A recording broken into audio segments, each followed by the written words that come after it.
ये कहानी उस दिन की है जिसने मेरी जिंदगी तबाह कर दी थी, या यूं कहूँ कि पिछले जन्म में तबाह कर दी थी। बोर्ड एग्जाम का वो पहला दिन, मैंने एक लड़की की जान बचाई, पर बदले में मुझे क्या मिला? छेड़छाड़ का इल्जाम। जैसे ही मैं परीक्षा देकर बाहर निकला, इंटरनेट पर बवाल मच गया। वो लड़की वीडियो में फूट फूट कर रो रही थी, कह रही थी कि मैंने मदद के बहाने उसका फायदा उठाया। वो बोली, कोई भी लड़की अपनी इज्जत दाव पर लगाकर किसी को झूठा नहीं फंसाएगी। बस उसकी इस एक बात ने मुझे पूरी दुनिया की नजरों में मुजरिम बना दिया। मैंने अपना सारा दुख पी लिया और मेहनत से 666 नंबर लाए। मुझे लगा कि बड़े न्यूज चैनल मेरा इंटरव्यू लेंगे और मेरी सच्चाई सबको पता चलेगी, पर इंसाफ की जगह मुझे क्या मिली? अपने माँ बाप की मौत की खबर। कुछ सिरफिरे लोगों ने उन पर गाड़ी चढ़ा दी थी, पर किस्मत ने पलटी मारी और मुझे दोबारा जीने का मौका मिला। मैं फिर से उसी सुबह में पहुंच गया, हाथ में एडमिट कार्ड और सामने वही रास्ता। पिछले जन्म में मेरा सेंटर दूर था, इसलिए मैं 2.5 घंटे पहले ही घर से निकल गया था। मैं बस स्टैंड पर खड़ा एग्जाम स्पेशल बस का इंतजार कर रहा था।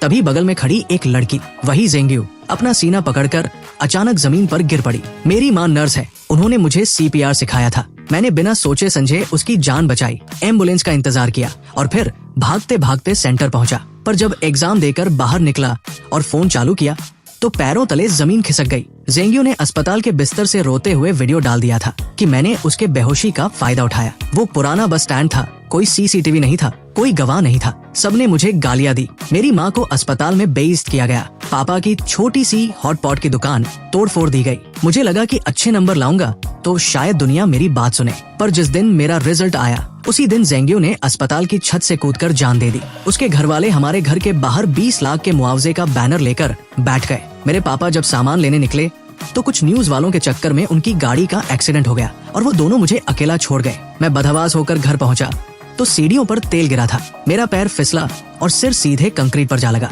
मरते मरते मैंने देखा कि सामने वाली पड़ोसी की बेटी मौली हाथ में तेल की कुप्पी लिए मुझे नफरत से देख रही थी। और अब मैं फिर से उसी सड़क पर हूँ। बस स्टैंड यहाँ से सिर्फ 50 मीटर दूर है। मोड़ मुड़ते ही मुझे जेंग्यू की परछाई दिख रही है, पर इस बार मैं उस तरफ देखूंगा भी नहीं। मैंने अपने कदम रोक लिए। दीवार के पीछे से झांक रहे एक छोटे से फूल को मैंने बड़े प्यार से तोड़ा और अपनी शर्ट के बटन में फंसा लिया। फिर बैग से ईयरफोन निकाले और इंग्लिश की ऐप चलाकर जोर जोर से वर्ड्स रटने लगा। ये सब फालतू लग रहा होगा ना, पर यही छोटी चीजें आज मेरी जान बचाएंगी। सड़क पर एक कंकड़ पड़ा था। मैं उसे फुटबॉल की तरह किक मारते हुए चलने लगा। कंकड़ एक खंभे से टकराकर नाली में जा गिरा। जेंग्यू बस आधे मीटर की दूरी पर थी। वो शराबियों की तरह लड़खड़ा रही थी, पर मैं तो पत्थर के पीछे नाली में कूद गया। झाड़ियों से मेरी आंखों पर खरोंच आई तो मैंने चश्मा उतारकर बैग में रख लिया। नाली सूखी थी। मैंने अपनी आस्तीनें ऊपर चढ़ाई और पत्थरों को साइज के हिसाब से सजाने लगा। धूप में वो पत्थर हीरे जैसे चमक रहे थे। मैंने बड़े चाव से उनकी फोटो खींची और स्टेटस डाल दिया।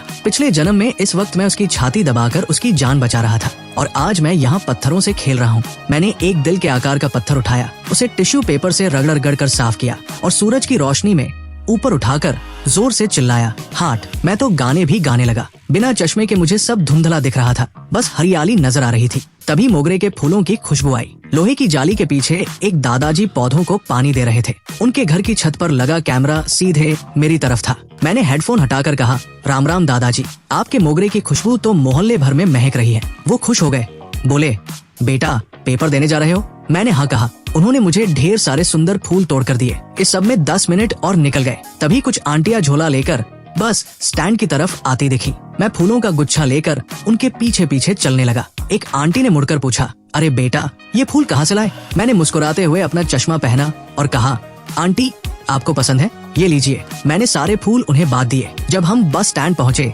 जेंग्यू कहीं नहीं दिखी। वो तो बस स्टैंड के पीछे झाड़ियों में गिरी पड़ी थी, जिसे विज्ञापन वाले बोर्ड ने ढक दिया था। किसी को कुछ पता नहीं चला। जैसे ही बस आई, मैं सबसे पीछे जाकर बैठ गया और फिर से कान में ईयरफोन ठूंस लिए। बस चलने ही वाली थी कि एक आंटी की नजर जेंग्यू के गिरे हुए फोन पर पड़ी। फिर उन्होंने उसे देखा और चीख निकल गई उनकी। वो बेचारी नीली पड़ चुकी थी, पर मैंने मुड़कर एक बार भी नहीं देखा। लोग कहेंगे कि मैं रास्ता बदल सकता था या टैक्सी ले लेता, पर क्यों? मैं उसे वही तड़पते देखना चाहता था जहाँ से उसने मुझे बर्बाद किया था। उसे लगने दो कि शायद कोई देवदूत आएगा और उसे बचा लेगा। पछतावा बुरे लोगों को करना चाहिए, मुझे नहीं। एग्जाम सेंटर पर मैं पूरे 20 मिनट पहले पहुंचा। कोई हड़बड़ी नहीं, कोई डर नहीं। पेपर एकदम झक्कास गया। घर आकर खाना खाया और चैन की नींद सोया। सोकर उठा तो फोन देखा। अभी तक न्यूज में कुछ नहीं आया था। पापा और मम्मी घर पर ही थे। मम्मी ने ठंडे पानी से मेरा मुंह पोंछा और बोली, बेटा सुना है आज सुबह बस स्टैंड पर किसी स्टूडेंट को हार्ट अटैक आ गया था, हमारे ही अस्पताल में भर्ती है। वो उसे हमारे ही अस्पताल के आईसीयू में भर्ती किया गया है, पता नहीं बचेगा या नहीं। पापा बोले, हाँ मैंने भी सुना, बड़ा अफसोस हुआ, इतनी कम उम्र और ऊपर से आज एग्जाम का दिन था। पर बेटे तुम ये सब मत सुनो, फालतू में डर जाओगे। मेरे मम्मी पापा कितने भोले और नेक दिल हैं। वो अब भी उस लड़की के लिए हमदर्दी जता रहे हैं कि बेचारा एग्जाम नहीं दे पाया। उन्हें क्या पता कि पिछली जिंदगी में इसी लड़की की वजह से हमारा पूरा परिवार खत्म हो गया था। पिछली बार उसने मुझ पर इल्जाम लगाया था कि मैंने उसे गलत तरीके से छुआ और मेरी मदद को बदतमीजी का नाम दिया था। शायद उसे अब ये आईसीयू वाला नतीजा ज्यादा पसंद आ रहा होगा। दोपहर के पेपर के लिए मेरा बस से जाने का बिल्कुल मन नहीं था। मैंने पापा से कहा, पापा आज आप अपनी स्कूटी से छोड़ दो ना, अपनों को एक बार खोने का गम क्या होता है ये मैं अच्छे से जानता था, इसलिए अब मैं उनके साथ बिताए हर पल को मुट्ठी में कैद कर लेना चाहता था। पापा ने स्कूटी के पीछे वाला सामान ढोने वाला करियर हटाया, सीट को कपड़े से रगड़ कर चमकाया और हंसते हुए बोले, अरे तू तो बाप से भी लंबा हो गया है, पैर कहाँ रखेगा। मेरी हाइट 6 फुट 3 इंच थी और पापा बेचारे मुश्किल से 5 फुट 6 इंच के। मैंने पीछे बैठते हुए उनके कंधों पर हाथ रखा। पापा एग्जाम खत्म होते ही हम सब दादा दादी के पास गांव चलेंगे, ठीक है। पापा ने धीरे से एक्सीलरेटर घुमाया। अभी कैसे जा सकते हैं, तेरी कॉलेज की पढ़ाई है, फिर तेरे लिए घर खरीदने के लिए पैसे भी तो जोड़ने हैं। मैंने अपना सिर उनके चौड़े कंधे पर टिका दिया। पैसे तो कभी भी कमा लेंगे पापा, पर ये छुट्टियां फिर नहीं आएंगी। 3 साल हो गए हम सब साथ में गाँव नहीं गए। पढ़ाई के चक्कर में हम हमेशा अलग अलग ही गाँव जाते थे। पापा थोड़े हिचकिचाए तो मैंने अपना आखिरी हथियार निकाला, उन्हें हिलाने लगा बचपन की तरह। 18 साल का इतना लंबा लड़का जब छोटे बच्चे की तरह जिद करे तो बाप पिघल ही जाता है।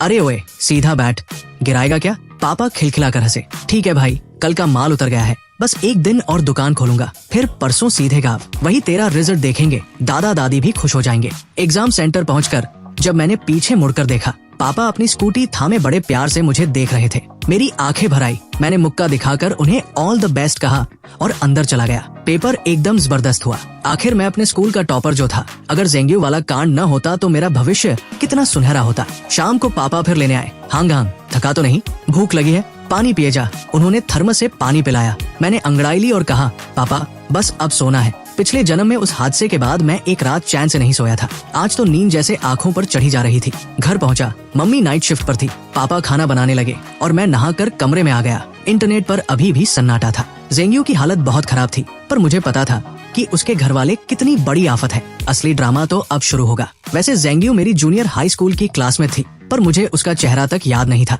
पिछले जन्म के वीडियो में उसने दावा किया था कि मैं उस पर तब से डोरे डालता था। उसने मुझे गंदी नाली का चूहा कहा था, जिसके बाल हमेशा चिपचिपे रहते हैं और जिससे बदबू आती है, जबकि मैं दिखने में काफी ठीक ठाक हूँ। लोग तो कहते हैं मैं हीरो लगता हूँ। अगर वो मरती नहीं तो मैं अपनी बेगुनाही साबित कर देता, पर मरे हुए इंसान से कोई नहीं जीतता। पिछले जन्म में मुझे किसी ने गुमनाम फोटो भेजी थी। एक कबाड़ जैसे कमरे की दीवार पर मेरी ढेरों फोटो लगी थी। मेरी खोई हुई चीजें, जैसे मेरा तौलिया, पानी की बोतल, इस्तेमाल किए हुए पेन, यहाँ तक कि मेरे पुराने अंडरवियर और फटे जूते भी वहाँ सहेज कर रखे थे। वो ज़ेंग्यू का कमरा था। वो लड़की साइको थी, मेरा पीछा करती थी, कूड़ेदान तक छान मारती थी। उस दिन बस स्टैंड पर उसका होना कोई इत्तेफाक नहीं, एक सोची समझी साजिश थी। उसके घर वालों को बस पैसा चाहिए था। मरने से पहले उसने मुझे फोन करके कहा था कि अगर मैं उससे शादी कर लूं और उसके माँ बाप को 10 लाख का दहेज दे दूं तो वो सब ठीक कर देगी। मुझे ऐसा लगा जैसे किसी चूहे ने मुझे चूमने को कह दिया हो। मुझे उल्टी आ गई थी। उसके बाद उसने सुसाइड कर लिया। मेरे पास रिकॉर्डिंग थी, पर दुनिया ने कहा मरने वाला झूठ नहीं बोलता। पर एक सवाल अभी भी था, उसे कैसे पता था कि मैं उसी बस स्टैंड पर आऊंगा। तभी मुझे याद आया, मरते वक्त मैंने अपनी पड़ोसी मौली को देखा था। मौली और मैं साथ ही पढ़ते थे, पर हमारे घरों में कभी बातचीत नहीं होती थी। उसके माँ बाप टीचर थे और बड़े सख्त थे। उसकी जिंदगी का एक एक मिनट उनके हिसाब से चलता था। अक्सर हमारे कमरे की दीवार के पीछे से उनके चिल्लाने की आवाज आती थी, गधी है तू, उस पड़ोस के चाट बेचने वाले के लड़के से कुछ सीख। मेरे पापा ने पहले चाट का ठेला लगाया था, फिर मेहनत से दुकान खोली। वो लोग हमें नीचा समझते थे, पर मैं पढ़ाई में हमेशा नंबर बनाता था, जिससे मौली को मुझसे नफरत होने लगी थी। अगले दिन के पेपर के बाद मैंने दोस्तों के साथ पार्टी का बहाना बनाया और गुपचुप 3 छोटे हिडन कैमरे खरीद लाया। मुझे अपनी ताकत पर भरोसा था, पर इन लोगों की चालबाजियों से बचने के लिए सबूत जरूरी थे। एक कैमरा मैंने घर के पुराने लोहे के दरवाजे के पीछे शुभ लाभ के स्टिकर के नीचे छिपा दिया, दूसरा घर के अंदर और तीसरा अपने कमरे की खिड़की के पर्दे के ऊपर, जहाँ से मौली के कमरे का 2/3 हिस्सा साफ दिखता था। जैसे ही मैंने फोन पर ऐप खोलकर कैमरा चेक किया, मेरे हाथ कांप गए। मॉली के कमरे की दीवार पर मेरी एक बड़ी सी फोटो थी जिस पर लाल पेन से बड़ा सा एक्स लगा था। लाल रंग नीचे ऐसे बह रहा था जैसे खून हो। मेरा चेहरा तीरों से छलनी कर दिया गया था। अब पक्का हो गया था, पिछले जन्म में मुझे बर्बाद करने वाली ये मॉली ही थी। वो गुमनाम फोटो भी इसी ने भेजी होगी। मैंने एक नया फेक अकाउंट बनाया और मॉली का सोशल मीडिया ढूंढा। जो दिखा उसे देखकर रोंगटे खड़े हो गए। उसकी प्रोफाइल जानवरों पर जुल्म करने वाले वीडियो से भरी थी। हमारे मोहल्ले की बिल्लियां और कुत्ते। मैं एक साइको के बगल में रह रहा था। मैंने फौरन उन सबका स्क्रीनशॉट लिया और रिकॉर्डिंग कर ली। तभी उसकी फॉलोइंग लिस्ट में मुझे एक जाना पहचाना चेहरा दिखा। मेरा एक ऐसा फॉलोअर जो कभी कुछ पोस्ट नहीं करता था, पर मेरी हर पोस्ट को दिन में 50 बार देखता था। मुझे शक हुआ, क्या ये ज़ेंग्यू है? इस वक्त मैंने वो दिल वाला पत्थर और अपने घर के आंगन के मोगरे के फूलों की एक साथ फोटो खींची और इंटरनेट पर डाल दी। साथ में एक प्यार भरी कहानी भी शेयर कर दी। एग्जाम खत्म होने के अगले ही दिन